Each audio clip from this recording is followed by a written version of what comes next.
AP ఎన్నికల్లో దారుణమైన ఓటమి చవిచూసిన సినీ నటి మాజీ మంత్రి రోజా సెల్వమణికి కష్టాలు పొంచి ఉన్నట్లు సంకేతాలు వెలువడుతున్నాయి. గత వైఎస్ జగన్ ప్రభుత్వంలో టూరిజం మంత్రిగా పనిచేసిన ఆమె అనేక అక్రమాలు, కుంభకోణాలకి పాల్పడినట్లు తెలుగుదేశం, జనసేన పార్టీ నేతలు, కార్యకర్తలు ఆరోపిస్తున్నారు. ఈ క్రమంలో ఆమెపై సిఐడి విచారణకి ఆదేశించేందుకు రంగం సిద్ధం చేస్తున్నట్లు సమాచారం. ఈ కుంభకోణం వివరాల్లోకి వెళ్తే, ఆంధ్రప్రదేశ్ వైఎస్ఆర్ కాంగ్రెస్ నేతృత్వంలోని ప్రభుత్వం ఆటాడుదాం ఆంధ్ర పేరుతో ఓ కార్యక్రమాన్ని నిర్వహించింది. యువతని ఆకర్షించేందుకు పెద్ద ఎత్తున ఈ కార్యక్రమానికి నిధులు కేటాయించారు. అయితే ఈ నిధులు భారీగా దారిమళ్లాయి అనే ఆరోపణలు ఎన్నికల ముందే ప్రతిపక్షాలు ఆరోపించాయి. అయితే వాటిని రోజా తీవ్రంగా వ్యతిరేకించి కొట్టిపడేయడమే కాకుండా ప్రతిపక్ష పార్టీలపై విరుచుకుపడింది. తాజా ఎన్నికల్లో వైఎస్ఆర్ కాంగ్రెస్ దారుణ పరాజయం పొందింది. అయితే కొత్తగా ఏర్పాటైన టీడీపీ, జనసేన ప్రభుత్వం ఈ ఆరోపణలపై దృష్టి సారించింది. యువతలకి మేలు చేయాల్సిన ఈ నిధులు ఎలా దారిమళ్లాయి, ఎన్ని కోట్ల రూపాయలని దుర్వినియోగం చేశారు అనే విషయంపై దర్యాప్తు చేపట్టాలని నిర్ణయించినట్టు తెలిసిందే. మీడియాలో వస్తున్న కథనాల ప్రకారం ఆడుదాం ఆంధ్ర సీఎం కప్ కార్యక్రమంలో సుమారుగా 100 కోట్ల రూపాయల అవినీతి జరిగింది. ఈ కుంభకోణంలో భారీగా ముడుపులు ముట్టాయి. ఈ అక్రమాలపై సిఐడి విచారణకి ఆదేశించేందుకు ప్రభుత్వం పావులు కదుపుతున్నట్లు సమాచారం. ఇక రోజాపై 100 కోట్ల ఆరోపణలే కాకుండా తిరుమలలో టీటీడీ టికెట్ల అమ్మకాల్లో కూడా ఈ అవినీతి జరిగింది. మినిస్టర్ కోటాలోని వీఐపీ ప్రోటోకాల్ టికెట్లని భారీ రేట్లకి అమ్ముకున్నారనే ఆరోపణలు వస్తున్నాయి. ఇలాంటి ఆరోపణలు సినీ నటి రోజా మెడకి చుట్టుకునే అవకాశం ఉంది. ఈ ఆరోపణలపై రోజా ఎలాంటి సమాధానం ఇస్తారో వేచి చూడాలి. ఇదిలా ఉండగా ఈ ఆరోపణలు యువ వైసీపీ నేతపై కూడా తీవ్రమైన ఆరోపణలు వస్తున్నాయి. ఈ ఇద్దరిపై విచారణకి ఆదేశించే అవకాశం ఉందనే విషయాన్ని టీడీపీ వర్గాల నుంచి సంకేతాలు వెలువడుతున్నాయి. ఇటీవలే ఏపీ అసెంబ్లీ, పార్లమెంట్ ఎన్నికల్లో వైసీపీని గద్దె దింపి టీడీపీ అధికారంలోకి వచ్చిన సంగతి తెలిసిందే. దీంతో వైసీపీ తరఫున నగరి నియోజకవర్గాల్లో రోజా కూడా ఓడిపోగా అవమానం తట్టుకోలేక మీడియా ముందుకి రావడానికి కూడా ఇష్టపడడం లేదు. అయితే ఇదే సమయంలో రోజాకి సంబంధించిన కొన్ని హాట్ న్యూస్ బయటకొస్తున్నాయి.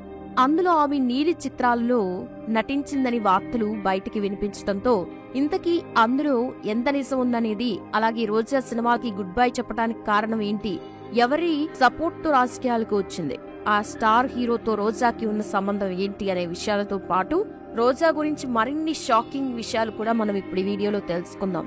సో వీడియోని స్కిప్ చేయకుండా ఎండ్ వరకు చూడండి. అలాగే వీడియోని లైక్ కూడా చేయండి. రోజా అసలు పేరు శ్రీలతారెడ్డి అని కొంతమందికి మాత్రమే తెలుసు. రోజా 1972 నవంబర్ 17న ఆంధ్రప్రదేశ్లోని తిరుపతిలో ఒక మిడిల్ క్లాస్ ఫ్యామిలీలో జన్మించింది.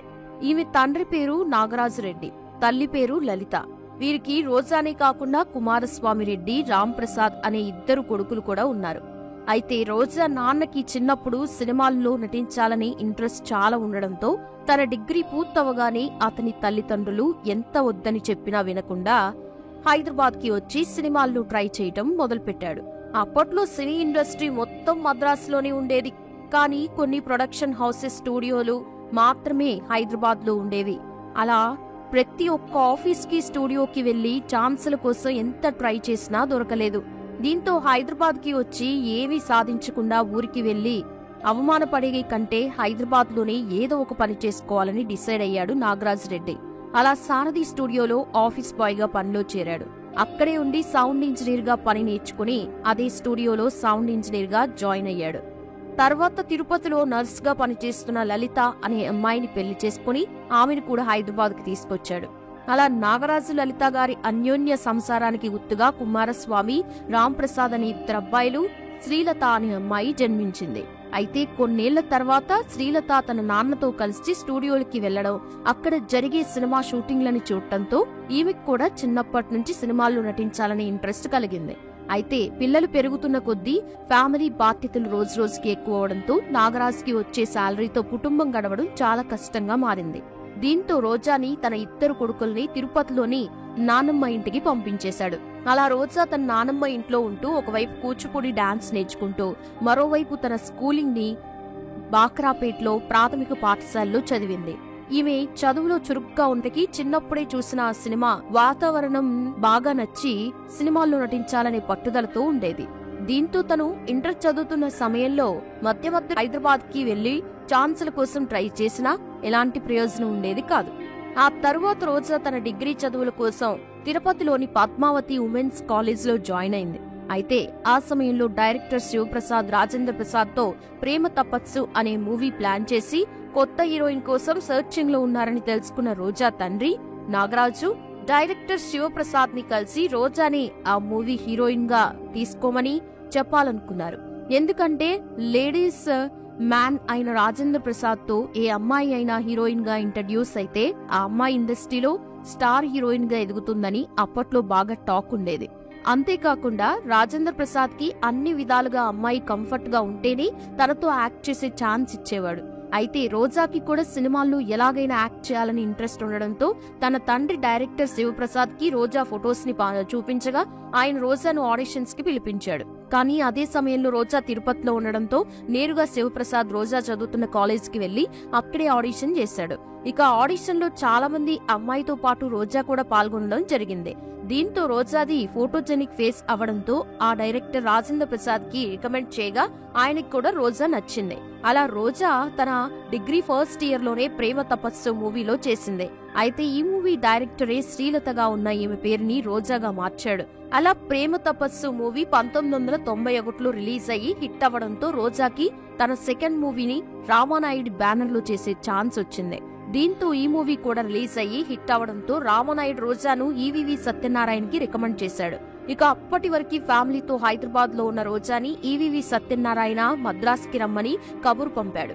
ఆ తర్వాత లవర్ బాయ్ గా మంచి గుర్తింపు తెచ్చుకున్న వినోద్ కుమార్ హీరోగా రోజాని హీరోయిన్ గా ఫిక్స్ చేసి వీరిద్దరికి ఫోటోషూట్ జరిపించగా చూడటానికి ఈ జంట బాగుండడంతో సీతారత్నం గారి అబ్బాయి అనే మూవీని స్టార్ట్ చేశారు. అయితే ఈ మూవీ షూటింగ్ జరిగేటప్పుడు వినోద్ కుమార్ కి రోజాకి మంచి పరిచయం పెరిగి ఆ పరిచయం కాస్త నిదానంగా సాన్నిహిత్యంగా మారడంతో వినోద్ కుమార్ తాను చేయబోయే మూవీస్ కి రోజాని హీరోయిన్ గా రికమెండ్ చేశాడు. అలా అత్తకి కొడుకు, మామకి అల్లుడు, మొగుడు గారు, హలో మొగుడు, భలే పెల్లాం, రాయుడు గారు, నాయుడు గారు అని బ్యాక్ టు బ్యాక్ 8 సినిమాల్లో యాక్ట్ చేస్తూ క్లోజ్ గా ఉండేవారు. కానీ అమ్మాయిల విషయంలో ఊసర వెల్లిలా రంగులు మార్చి వినోద్ కుమార్ ఒకవైపు రోజాతో క్లోజ్ గా ఉంటూ మరోవైపు విజయశాంతితో సాన్నిహితంగా ఉంటున్నాడని తెలుసుకున్న రోజా హార్ట్ బ్రేక్ అయ్యి అప్పటి నుండి వినోద్ కుమార్ తో మూవీస్ చేయడం ఆపేసింది. నిజానికి ఇండస్ట్రీలో హీరోయిన్ గా ఎంత సక్సెస్ఫుల్ గా ఉన్నా కూడా స్టార్ హీరోలతో యాక్ట్ చేయాలంటే ప్రొడ్యూసర్, డైరెక్టర్ లేక హీరోస్ తో క్లోజ్ గా ఉండాల్సి ఉంటుంది. అలా ప్రొడ్యూసర్ వెంకట్రామరెడ్డితో రోజాకి పెరిగిన మంచి పరిచయం కారణంగా తమిళ్లో రజనీకాంత్ తో వలప్పాలి అనే మూవీ చేసే ఛాన్స్ వచ్చింది. అయితే అప్పుడే ఆర్కే సెల్వమణి తన 3వ సినిమాలో ప్రశాంత్ ని హీరోగా ఫిక్స్ చేసి హీరోయిన్ కోసం వెతుకుతున్న సమయంలో సెబాస్టియన్ అనే ఫోటోగ్రాఫర్ రోజా పిక్స్ ని సెల్వమణికి చూపించగా వెంటనే ఆమెను తన మూవీలో హీరోయిన్ గా ఫిక్స్ చేశాడు. అలా వీరు చేసిన చంబర్తి మూవీ 1992లో రిలీజ్ అయ్యి మ్యూజికల్ గా మంచి హిట్ అయింది. దీంతో రోజాకి మరోసారి మంచి గుర్తింపు వచ్చింది అనే చెప్పొచ్చు. వెంటనే వచ్చిన వలప్పాలి మూవీ సూపర్ డూపర్ హిట్ అవడంతో వెంకట్రామరెడ్డి రికమెండేషన్ తో రోజాకి చిరంజీవితో ముఠా మేస్త్రిలో యాక్ట్ చేసే ఛాన్స్ వచ్చింది. అయితే చంబర్తి మూవీ టైంలో ఆర్కే సెల్వమణి రోజా ప్రేమలో పడగా తన నెక్స్ట్ మూవీలో రోజాని హీరోయిన్ గా ఫిక్స్ చేసి ఆ మూవీ షూటింగ్ సమయంలో తన మనసులో ఉన్న ప్రేమను రోజాకి చెప్పాడు. కానీ అప్పటికే సౌత్ మూవీస్ లో బిజీగా దూసుకుపోతున్న రోజా అందుకు ఒప్పుకోలేదు. తన జీవితంలో చాలా అచీవ్ చేయాలని, స్టార్ హీరోయిన్ అవ్వాలని రోజా చెప్పడంతో ఆర్కే సెల్వమణి అందుకు స్పందిస్తూ నీకు ఇండస్ట్రీ బోర్ కొట్టేంత వరకు యాక్ట్ చేయి, ఆ తర్వాత పెళ్లి చేసుకుని లైఫ్ లో సెటిల్ అవ్వాలి అనుకున్నప్పుడే నా దగ్గరికి రా, అంతవరకు నీ కోసం నేను వెయిట్ చేస్తూ ఉంటానని చెప్పడంతో అప్పటి నుంచి రోజా తన కెరియర్ మీద ఫోకస్ చేసింది. తర్వాత ముఠా మేస్త్రి మూవీ రిలీజ్ అయ్యి సూపర్ డూపర్ హిట్ అవడంతో ఆ వెంటనే ముగ్గురు మునగాళ్లు అనే మూవీలో చిరంజీవితో చేసింది. ఇక వీరిద్దరికి పెరిగిన అండర్స్టాండింగ్ తో బిగ్ బాస్, హిందీలో జెంటిల్ మ్యాన్ అనే మూవీస్ ని కూడా కలిసి చేశారు. కానీ ఆ తర్వాత చిరంజీవి రమ్మకి ఎక్కువ ప్రయారిటీ ఇస్తూ అన్ని మూవీస్ లోనూ ఆమెకి ఛాన్స్ ఇవ్వడంతో రోజాకి వేరే దారి లేక మళ్లీ ప్రొడ్యూసర్ వెంకట్రామరెడ్డిని కలవడం, అతను ప్రొడ్యూస్ చేసిన భైరవ ద్వీపం అనే మూవీ హీరోయిన్ గా చేసింది. అయితే ఈ మూవీ షూటింగ్ సమయంలో బాలకృష్ణతో ఏర్పడిన మంచి సాన్నిహిత్యం కారణంగా గాంధీవం, బొబ్బిలి సింహం, పెద్దన్నయ్య, సుల్తాన్, శ్రీకృష్ణార్జున విజయం, మాతో పెట్టుకోకు అని బ్యాక్ టు బ్యాక్ మూవీస్ చేయడంతో ఇండస్ట్రీలో వీరిద్దరి గురించి అందరూ గుసగుసలాడారు. కానీ వీరిద్దరు అదంతా పట్టించుకోకుండా తమ దృష్టిని సినిమాల వైపు దృష్టి పెట్టారు. ఆ తర్వాత బాలకృష్ణకి సిమ్రాన్ తో ఏర్పడిన మంచి స్నేహం కారణంగా రోజాకి ఛాన్సులు ఇవ్వడం ఆపేశాడు. దీంతో రోజా మళ్లీ రాజేంద్ర ప్రసాద్ తో మంచి స్నేహాన్ని కొనసాగిస్తూ మీ ఆయన జాగ్రత్త, టోపీ రాజా, స్వీటీ రాజా, పెళ్ళానికి ప్రేమలేఖ, కురుక్షేత్రం అని బ్యాక్ టు బ్యాక్ మూవీస్ చేశారు. ఇక అలా రోజా పేరు తమిళంలో ప్రభుదేవా, నెపోలియన్, కార్తీక్ తోనూ గట్టిగా వినిపించినా అది ఛాన్స్ల కోసం హీరో హీరోయిన్ల మధ్య ఉండే అండర్స్టాండింగ్ తప్ప సీరియస్ రిలేషన్షిప్ కాదని తెలిసిందే. ఇక ఇదిలా ఉంటే ఆర్కే సెల్వమణి మొదటి 3 సినిమాల తర్వాత చేసిన అన్ని మూవీస్ ఫ్లాప్ అయ్యాయి. దీంతో ఏ ప్రొడ్యూసర్ ఇతనితో వర్క్ చేయడానికి ముందుకు రాలేదు. మరోవైపు రోజాకి కూడా సిమ్రాన్, జ్యోతిక, సాక్షి, శివానంద్ రాకతో సినిమాల్లో ఛాన్సులు పూర్తిగా తగ్గాయి. దీంతో రోజా ఆర్కే సెల్వమణితో కలిసి తనే ప్రొడ్యూసర్ గా, హీరోయిన్ గా చేయడం మొదలుపెట్టింది. అలా అసలు రాజాజీ, దుర్గా అనే మూవీస్ చేయగా అన్ని movies back to back release అయ్యి ఫ్లాప్ అయ్యాయి. ఇక అప్పట్లో హీరోయిన్ కి ఒక్క మూవీకి గాను 20,000 నుండి 80,000 రూపాయల వరకు పేమెంట్ ఇచ్చేవారు. అదే ఒక స్టార్ హీరోయిన్ అయితే 1,00,000 రూపాయల వరకు ఇచ్చేవారు. ఇక రోజాకి ప్రొడక్షన్ మీద అవగాహన లేకపోవడంతో తెలుగు, తమిళ్, మలయాళం సినిమాల్లో చేసి సంపాదించిన డబ్బంతా ఈ 3 మూవీస్ లో ఇన్వెస్ట్ చేయగా అవి ఫ్లాప్ అవడంతో డబ్బంతా గంగలో పోయినట్లయింది అని చెప్పొచ్చు. దీంతో చేసేదేం లేక సీరియల్స్ లో యాక్ట్ చేయడానికి కూడా రెడీ అయింది రోజా. అప్పటికే ఆర్కే సెల్వమణికి 37 ఏళ్లు. అయితే రోజాకి 30 ఏళ్లు అవడంతో వీరిద్దరూ పెళ్లి చేసుకోవాలని డిసైడ్ అయ్యి 2002లో పెద్దల సమక్షంలో పెళ్లి చేసుకున్నారు.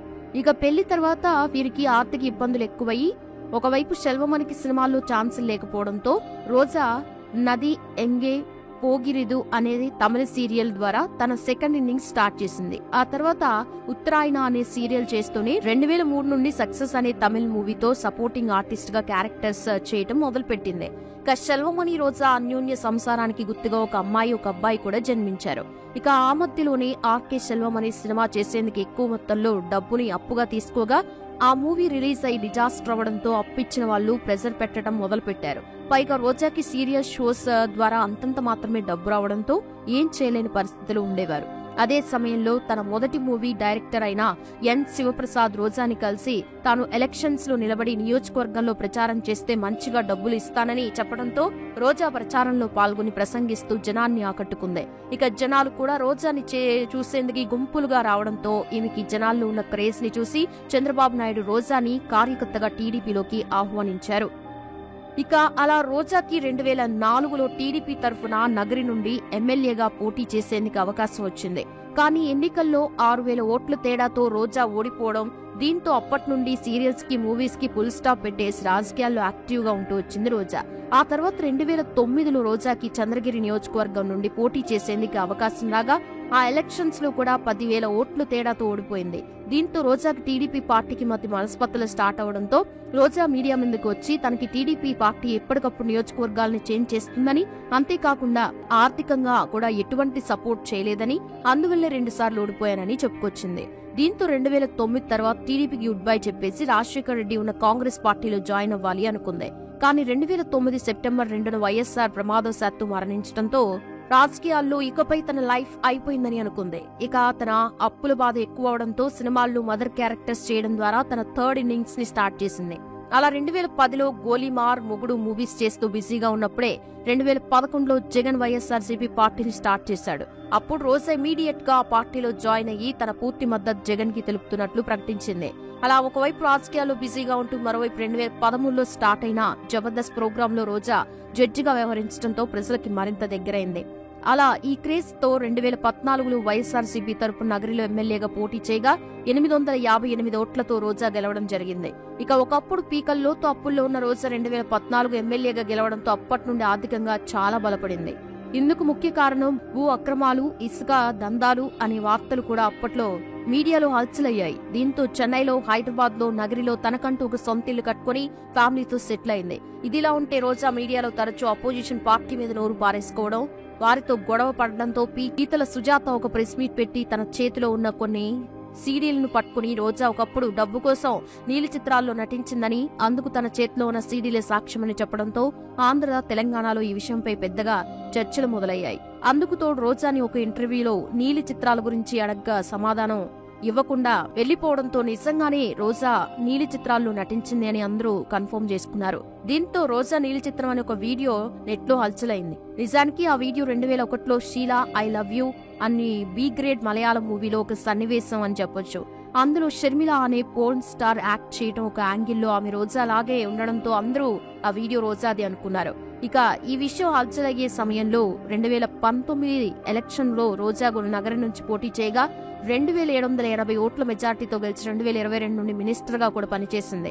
ఇక 2 సార్లు ఎమ్మెల్యేగా 2.5 సంవత్సరాలు మినిస్టర్ అయినా కూడా రోజా నగరిలో ఎలాంటి అభివృద్ధి కార్యక్రమాలు చేయకపోవడంతో 2024 ఎలక్షన్స్ లో ఈమెను జనాలు ఘోరంగా ఓడించారు. ఇక ఈమె పార్టీ వారి నగరిలో సంబరాలు జరుపుకుంటూ మీడియాలో రోజాను విమర్శించడం మొదలుపెట్టారు. దీంతో రోజా చిరునవ్వులు చిందిస్తూ తన ఫోటోని పంచుకుంటూ భయాన్ని విశ్వాసంగా, ఎదురు దెబ్బలను మెట్లుగా, మన్నింపులను నిర్ణయాలుగా, తప్పులని పాఠంగా నేర్చుకుని మార్చుకునే వారే శక్తివంతమైన వ్యక్తులుగా మారతారంటూ ఆ ఫోటోకి క్యాప్షన్ ఇచ్చి ట్వీట్ చేసింది. దీంతో ఈ ట్వీట్ సోషల్ మీడియాలో ఇప్పుడు వైరల్ గా మారింది. ఇదిలా ఉంటే ప్రస్తుతం ఎక్స్ట్రా జబర్దస్త్ ని తీసేసి జబర్దస్త్ ని మాత్రమే రన్ చేస్తున్నారు. ఇక ఇంద్రజ జడ్జి పదవి నుంచి తప్పుకుంటున్నట్లు చెప్పుకొచ్చింది. దీంతో ఆ ప్లేస్ ని రోజా భర్తీ చేస్తున్నట్లు తెలుస్తోంది. రోజా ఇప్పటివరకు తెలుగు, తమిళ, కన్నడ, మలయాళ భాషల్లో కలిపి 120 సినిమాల్లో హీరోయిన్ గా, సపోర్టింగ్ ఆర్టిస్ట్ గా యాక్ట్ చేసింది. ఈమె నటనకు గాను 3 నంది అవార్డ్స్ తో పాటు ఒక తమిళనాడు స్టేట్ అవార్డు ని కూడా గెలుచుకుంది. రోజా ఎలక్షన్స్ లో ఓడిపోవడానికి కారణాలు ఏమై ఉంటాయా అని మీరేమనుకుంటున్నారో మీ అభిప్రాయాన్ని కామెంట్ సెక్షన్ లో తప్పకుండా చెప్పండి. చూసారుగా ఫ్రెండ్స్, మరి ఈ వీడియో మీకు నచ్చితే లైక్ చేసి షేర్ చేయండి. మరిన్ని ఇంట్రెస్టింగ్ వీడియోస్ కోసం మా ఛానల్ ని సబ్స్క్రైబ్ చేసుకోండి. Thanks for watching this video.